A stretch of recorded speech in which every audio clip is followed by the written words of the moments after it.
Hello everyone, English grammar 2 এই পর্বে চলো শিখিতে আমরা আগের পর্বে শিখেছি WH কোয়েশ্চেন এবং নাউন। এরপরে 3 নাম্বার যেটা আমরা শিখবো সেটা হচ্ছে চেঞ্জ অফ জেন্ডার, মানে জেন্ডার চেঞ্জ। এটা আমরা ছোটোবেলায় পড়েছি। এটা কিন্তু আমাদের অনেক সময় ছোটদের ক্লাসে পরীক্ষাতে শর্ট কোয়েশ্চেন হিসেবে আসে। তো ম্যাসকুলিন আর ফেমিনাইনের মধ্যে কীরকমভাবে পার্থক্যটা হয়, একটা হচ্ছে মেল, একটা হচ্ছে ফিমেল। যেটা হচ্ছে বয়, গার্ল, ব্রাদার, সিস্টার, এগুলো মুখস্থ করার ব্যাপার আছে। একটু বড় হতে নিজেরাই সব পেরে যায়। তবে যেগুলো মনে রাখার বিষয় সেটা হচ্ছে এই হাজব্যান্ড ওয়াইফ, এটা হচ্ছে একটু একটু কঠিন, কিন্তু তারপরে আসে একদম উদ্ভট টাইপের, যে কক, হেন, অক্স, কাউ, জেন্টালম্যান, লেডি, এইগুলো কিন্তু মনে রাখার বিষয় থাকে। এছাড়াও আমরা মেল ফিমেল কিভাবে করতে পারি, সেটা হচ্ছে ESS যোগ করে, যেমন author, অথরেস, actor, actress, lion, lioness, এইভাবে।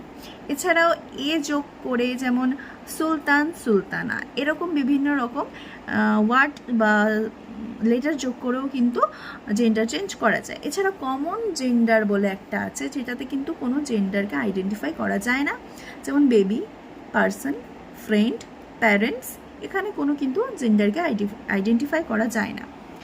তারপরে চলে আসছে আমরা 4 নম্বর টপিক হচ্ছে প্রিপোজিশন। এই প্রিপোজিশনসের যেমন কিছু উদাহরণ হচ্ছে of, about, above, on, in, এখানে যা দেখছেন তাই। এরকম যদি আমি একটা বক্স কল্পনা করি, ধরুন এটা একটা ছোট বক্স, এটাকে আমি একটু অন্যরকমভাবে আঁকার চেষ্টা করেছি। এগুলো হচ্ছে সাইড, এই সাইডে হচ্ছে বিসাইড। এই বক্সের উপরের পোর্শনটাকে আমরা কি বলছি, অন। একদম উপরের এই ফাঁকা জায়গাটাকে, মানে এর উপরে, এটা হচ্ছে অ্যাভাব। এদের মধ্যে এটা হচ্ছে উইথ। এই বক্সের ভেতর হচ্ছে ইন, এর নিচে হচ্ছে আন্ডার। এরকম বিভিন্ন ধরনের প্রিপোজিশনস ওয়ার্ড দিয়ে আমরা যখন সেন্টেন্স গঠন করব, দেখব সেন্টেন্সের মধ্যে এর ব্যবহার অনেক আছে। এটাই হচ্ছে এই বিষয়টা।